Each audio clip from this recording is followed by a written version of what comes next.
يعطيكم ألف عافية. صرنا زمان مش مصورين فيديوهات. اليوم الثلاثة 15/7/2025.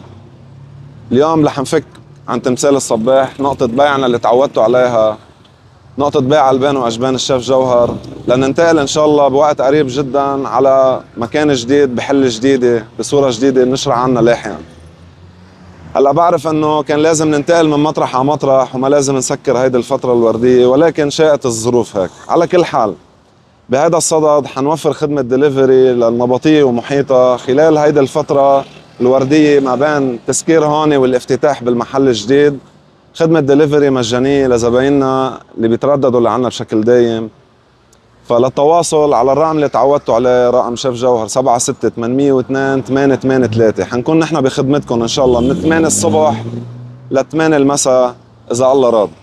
في شكر خاص يعني لاصحاب الارض اللي استضافونا كل هيدي الفتره هون، وبنعتذر يعني نحن بغتناكم بهذا الموضوع، بس يعني كان الموضوع مش بالايد. كتار من الناس تمنوا انه نضلنا بالنبطيه وما نبعد عنها. ان شاء الله عم نسعى جهدنا ناخذ لوكيشن قريب كمان بالنبطيه، اضافه للمحل اللي عم نجهزه ان شاء الله بزبدين. وحابب كمان اطلق اليوم انه نحن افتتحنا المعمل، ان شاء الله حيكون في بارت 2 للتصوير. حنوضح وين صرنا بالمعمل باللوكيشن الجديده وبالحله الجديده اللي نحن فيها. وهذا كان كل شيء. يعطيكم الف عافيه.